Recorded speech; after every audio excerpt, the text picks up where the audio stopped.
大家好，欢迎大家观看今天的节目。紧接上一回内容，继续为大家分享剩下的50条天机。51静养法，安坐在床上，把身心一起放下，自己浑身融化，不许用一毫气力，好像没有这个身子相似。呼吸顺其自然，心也不许它用一点力，一起念便是用力了。把心安在脚底板下，此时引火向下，引水向上，自然全身气血顺畅。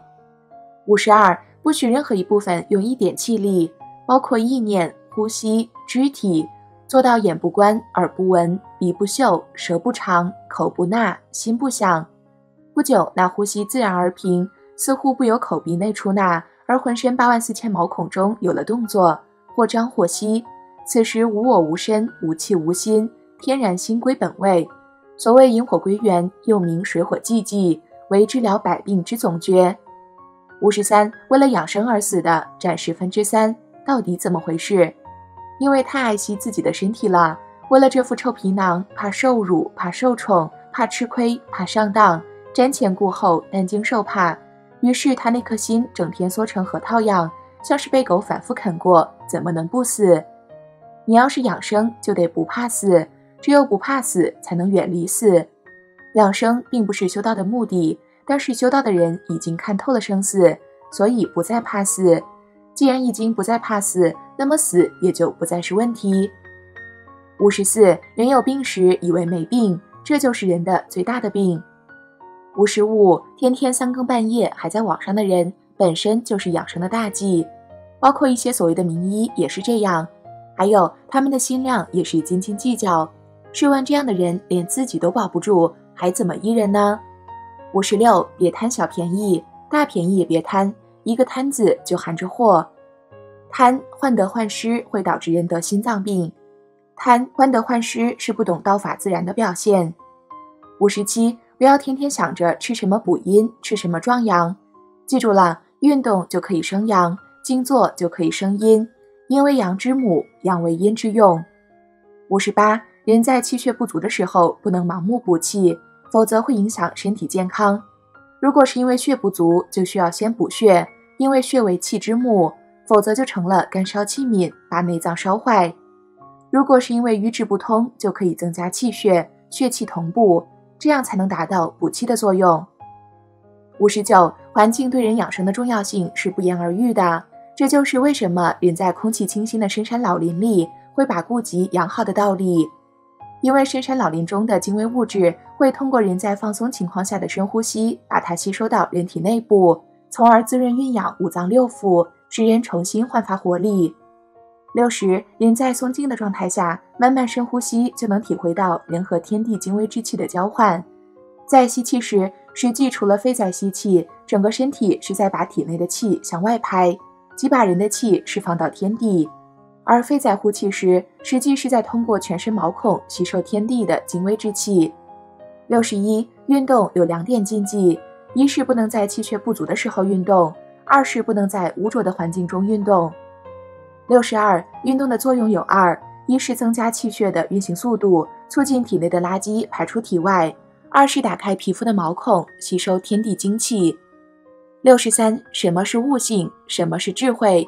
悟性和智慧就是用最简单的方法来处理看待一切事物，但一些庸人自扰的人总是把简单的事情看复杂了，做复杂了。繁和简其实是一回事，是一回事的2个方面。64人治不了的病要靠神治，神治不了的病要靠佛治。佛是什么？佛是心。65现代的医院和法院差不多，动不动就给病人下死刑判决通知书，而好多情况下是把不该判死刑的人判了死刑。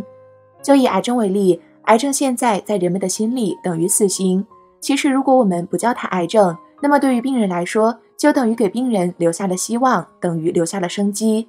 所以现在的癌症病人有大半是被吓死的，是被精神压力折磨死的，同时也是被医院折磨死的。66现在社会上的竞争把所有的秩序都打乱了，把人引入了魔道。竞争是什么？竞争就是把人们引入无限的贪欲世界。你一方面提倡竞争，一方面又谈什么构建和谐社会，这不是典型的自欺欺人吗？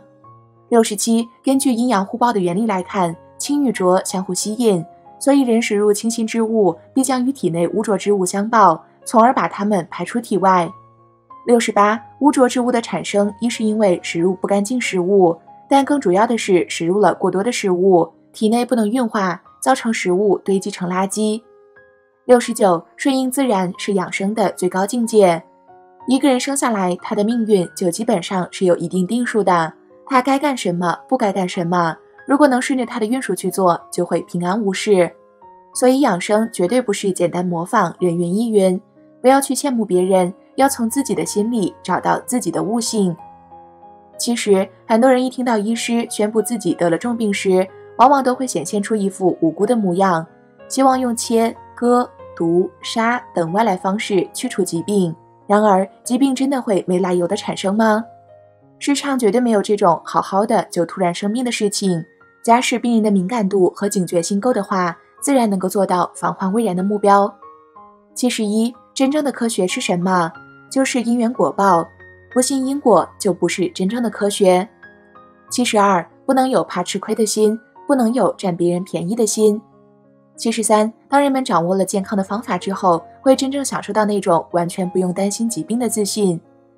74，学问深时意气平，心定则气平。所以对于一个得道的人来说，观察一个人并不是一件很困难的事，这也是相随心转的结果。75，名为五欲之最难破者，色次之，财又次之，食与睡更次之。民心不死，无以入道。76，百病之始，起于风邪成入。77，治五脏之病，莫先于补气，肾有疾焉。补气在勿动心，心动则肝旺，各脉震惊，真水损耗。心为善，主引风，风动则火旺，火旺则水干，水干则地损。78，对于医生而言，心定神医，受治者心坚心专，两心相合，可以统治百病，无不神效。79，对付一些顽固的病症，不能正面硬攻，要从其他相关方面突破，如治疗肾病、肝病这些顽固之症，可通过调肺、脾等来达到效果。80，中庸是养生的根本原则，人体中的气血也是一对阴阳，血为阴为体，气为阳为用，所以只有气血平衡，人才能健康。81，人只有悟到什么是自然了，才算是得道了。知道自然，然后能顺其自然，这个人就是神人。懂得阴阳了，懂得顺其自然了，你就一定会成为良医大德了。82，什么是自然？自然就是任何事物都有阴阳两面，任何事物都要经过生、长、收、藏的过程。你顺应这个过程，采用五行相生相克的原理去调节病人的平衡，怎么会治不好病呢？83，简单和复杂是一对阴阳，越是复杂的事情，往往用最简单的办法就可以解决。同样，看似最简单的问题，你往往解决起来并不容易，你付出极大的努力，也不一定能解决得了。所以我们在解决问题的时候，就要有这个思路，遇到复杂的问题，要去找简单的方法解决；遇到简单的问题，不要忽视它，要引起足够的重视。84，吃饭睡觉，有几个人能顺其自然？有几个人能遵守自然？你遵守不了，为什么？因为它太简单了。正因为太简单了，所以你就不容易遵守，这就是辩证法。85，什么是平衡？平衡就是阴阳的互相依存和互相制约，哪一方太过或不及，都会失去平衡。怎么会伤元气？失去平衡就是在伤元气，经常处于平衡的状态，元气就会保持得好，人就衰老得慢。86，阴阳之道就是矛盾对立的两个方面互相依存，互相转化。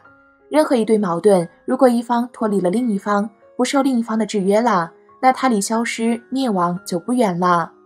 87，什么叫人得意忘形？他失去控制了，失去阴的制约了，其下场就会很凄惨。同样，人也不能一味消沉下去，这就是失去阳对他的制约了。88，如何具有大智慧？没有博大的胸怀，哪来的大智慧？89，所以说活到老学到老，学习也要应时，到什么年龄就要学他这个阶段应该学的东西，否则就是不应时，不顺其自然。单看看我们现在的教育，从幼儿园到大学，有多少是学了应该学的东西？小时候应该学什么？应该学德，学孝道，接着学识字断句，再往下是学如何做事。90. 情志跟疾病的相关性是很密切的，有些疾病就是因情志而起，你用药物治疗，治来治去都不好。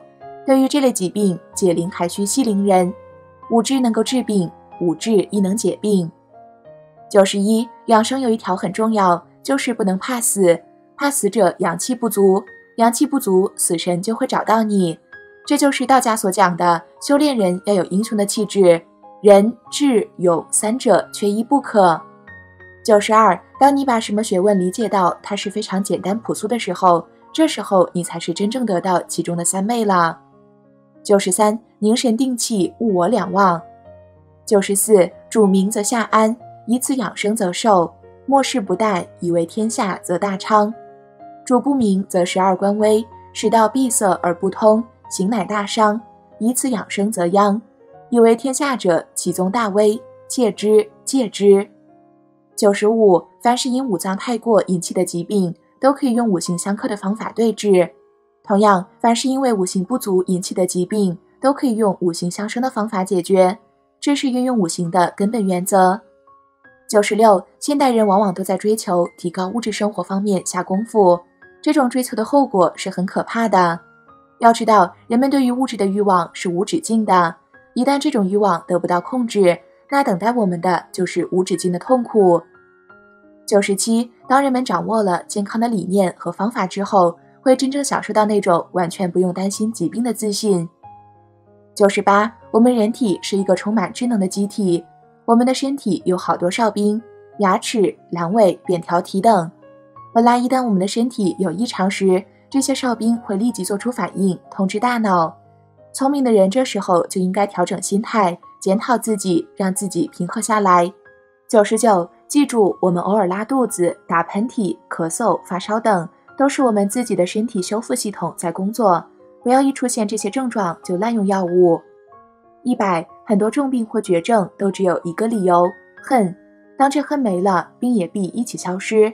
这世间最难解的是绵延不止的恨，故有解不开的恨，才有治不好的病。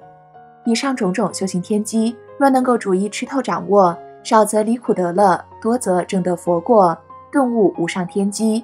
所以赶紧行动起来吧。